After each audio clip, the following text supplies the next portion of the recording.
Magandang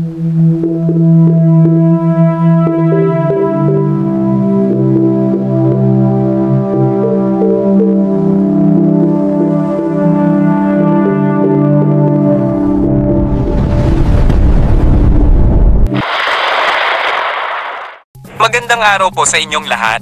Ito po ang pinakabagong ulat natin sa lagay ng panahon ngayong araw. May 3 bagyo ang ating minomonitor at lahat sila ay lumakas sa nakalipas na mga oras. Una, ang bagyong Dante ay huling namataan sa layong 529 na kilometro sa hilagang silangan ng Luzon. Ito ay isang tropical storm na may bilis ng hangin na 55 km per hour at pagbugso na umaabot sa 75 km per hour. Pangalawa, may isa pang bagyo sa silangang bahagi ng bansa. Lumakas din ito at naging tropical depression na may bilis ng hangin na 45 km per hour at pagbugso na 60 km per hour. Huling namataan ito sa layong 1,910 kilometro. Pangatlo, at pinakamalapit sa ating bansa ay ang bagyong Emong. Inaasahan ang paglandfall nito ngayong araw sa kanlurang bahagi ng bansa. Mayroon itong sustained winds na 88 km per hour at pagbugso na umaabot sa 150 km per hour malapit sa sentro. Huling namataan ito sa layong 58 kilometro sa kanluran ng Bulinaw at nakakaapekto na sa lugar na ito, nagdudulot ng pag-ulan. Dahil sa bagyong Emong, may mga itinaas na wind signal. Signal number 4, Vigan, Batac, Lawag, Carasi, Pagudpod, Claveria, Babuyan Group of Islands, Pamplona, Calanasan, Cabugao, Tineg, Licuan Baay, Quirino, Tagudin, Batanes, Bulinaw, Dasol, Candelaria, Marivacan, Manawag. Signal number 3, Bauco, Tinglayan, Flora, Pinukpok, Bugyas, Atok. Signal number 2, San Fernando, Santo Tomas, Banawe, Agoo. Signal number 1, San Fabian, San Nicolas, Argao, Bayumbong, Lumut, Alfonso Lista. Pinapaalalahanan po namin ang lahat na manatiling alerto at sundin ang mga tagubilin ng lokal na pamahalaan. Maging handa sa posibleng pagbaha, landslide, at malakas na hangin. Inaasahang maglalandfall ang bagyong Emong sa mga lugar ng Vigan, Lawag, Burgos, Claveria, at Babuyan Group of Islands. May inaasahang bilis ng hangin na 88 km per hour at pagbugso na umaabot sa 150 km per hour. Dahil sa bilis ng paggalaw nito, mabilis itong lalabas ng bansa ngunit mag-iiwan ito ng malaking pinsala. Posibleng itaas ang signal number 5 kung lalakas pa ito bago maglandfall. Maging alerto po at abisuhan ang inyong mga mahal sa buhay. Maghanda sa malakas na ulan at hangin. Babala sa malakas na ulan. May heavy rainfall warning sa mga sumusunod na lugar dahil sa inaasahang paglandfall ng bagyong Emong, Ilocos Norte, Abra, Ilocos Sur, Mountain Province, Ifugao, La Union, Nueva Vizcaya, Benguet, Pangasinan, Nueva Ecija, Tarlac, Zambales, Pampanga, Bulacan, Rizal, Bataan, Metro Manila, Cavite, Laguna, Batangas, Quezon, Camarines Sur, Catanduanes, Albay, Marinduque, Occidental Mindoro, Oriental Mindoro, Romblon, Palawan, Antique. Inaasahang 100 hanggang 200 mm ang ulan. Lagay ng panahon sa iba't ibang rehiyon. Luzon, maulan at may malalakas sa pag-ulan sa halos buong Luzon, lalo na sa kanlurang bahagi. Heavy rainfall warning sa mga nabanggit na lugar. Visayas, maliwalas ang panahon, ngunit may posibilidad ng thunderstorm sa hapon at gabi. Mag-ingat sa baha at landslide. Mindanao, mainit ang panahon, ngunit may posibilidad din ng thunderstorm sa hapon at gabi. Palawan, asahan ng pag-ulan at malakas na hangin dahil sa epekto ng bagyong Emong at Dante. Babala sa malalakas na alon.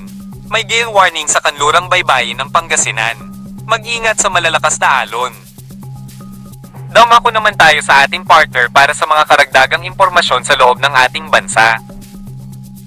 In effect pa rin ho ang ating weather advisory sa malaking bahagi ng Luzon. As you can see, ay halos buong Luzon nga po may weather advisory at ilang bahagi po ng Western Visayas. So, umpisan natin yung more than 200 millimeters of rainfall. Posible pa rin sa araw na ito dito sa Zambales, Bataan at sa Occidental Mindoro. So, malawakan o widespread na mga pagbaha pa rin ang pwede po maranasan ng ating mga kababayan doon dahil sa halos patuloy na pagulan na dulot ng habagat. Samantala, 100 to 200 millimeters of rainfall naman ang pwedeng maranasan sa araw na ito dito sa Benguet, Pangasinan, Tarlac, Pampanga, Bulacan, Metro Manila, Rizal, Cavite, Laguna at maging sa Batangas. Habang 50 to 100 millimeters of rainfall naman ang pwedeng maranasan doon sa Ilocos Norte, Apayao, Abra, Kalinga, Mountain Province, Ilocos Sur at maging sa La Union dahil po sa epekto ng low pressure area na nasa extreme northern Luzon. At dahil naman sa habagat, possible din ng 50 to 100 millimeters of rainfall sa Ifugao, Nueva Vizcaya, Nueva Ecija, Bulacan, at maging dito po sa Quezon Province, Marinduque, Oriental Mindoro, Romblon, Masbate, Antique, dito sa Iloilo, Palawan, Catanduanes, Camarines Sur, Albay at Sorsogon. By tomorrow, possible pa rin ang matitinding mga pagulan dito po sa Zambales at Bataan dahil pa rin huyan sa habagat. And then 100 to 200 millimeters of rainfall naman ang pwede pa rin maranasan by tomorrow sa Ilocos Sur, La Union at Benguet dahil po sa low pressure area o sa sirkulasyon na nasa extreme northern Luzon. And then dahil sa habagat ay 100 to 200 millimeters of rainfall pa rin ang pwedeng maranasan sa Pangasinan, Pampanga, Bulacan, Metro Manila, Rizal, Cavite, Laguna, Batangas, at Occidental Mindoro. Habang yellow naman of 50 to 100 millimeters of rainfall sa Ilocos Norte, Apayao, Abra, Kalinga, Mountain Province, Ifugao, Nueva Vizcaya, Nueva Ecija, Tarlac, dito sa Quezon Province, Marinduque, Oriental Mindoro, Romblon, Palawan. At dahil pa rin sa habagat ay posible pa rin ang mga pagbugso ng hangin. Paminsan-minsang pagbugso ng hangin any time of the day. Sa araw na ito, dito sa Batanes, Babuyan Islands, Ilocos Region, Zambales, Bataan, Bulacan, Aurora, Metro Manila, Calabarzon, Bicol Region, Mimaropa, Visayas, Zamboanga del Norte, Misamis Occidental, Lanao del Norte, Camiguin, Dinagat Islands, Davao Occidental at maging sa Davao Oriental. Bukas naman, yung mga pagbugso ng hangin na ito ay pwede ring maranasan sa Ilocos Region, Abra, Benguet, Central Luzon, Metro Manila, Calabarzon, Misamis, Bicol Region, Mimaropa, Visayas, Zamboanga del Norte, Misamis Occidental, Lanao del Norte, Camiguin, Davao Occidental at maging sa Davao Oriental. Na maranasan sa Ilocos Region, Cordillera Administrative Region, Cagayan, Isabela, Quirino, Nueva Vizcaya, Central Luzon, Metro Manila, Bicol Region, Mimaropa, Visayas, Zamboanga del Norte, Misamis Occidental, Lanao del Norte, Camiguin, Davao Occidental at Davao Oriental. Ngayon lamang po ito ay nakataas pa rin ng orange rainfall warning dito po sa Zambales at Bataan. Ibig sabihin, nariyan pa rin ho ang patuloy na banta ng malawakang pagbaha dahil sa mga pag-ulan na ito. Samantala, yellow naman sa Tarlac at dito sa ilang bahagi ng Pampanga, sa Rizal, Metro Manila, Cavite, Laguna at maging sa Batangas. So, posible pa rin ng mga pagbaha sa araw na ito sa mga low-lying areas o sa mabababang lugar na flood-prone areas.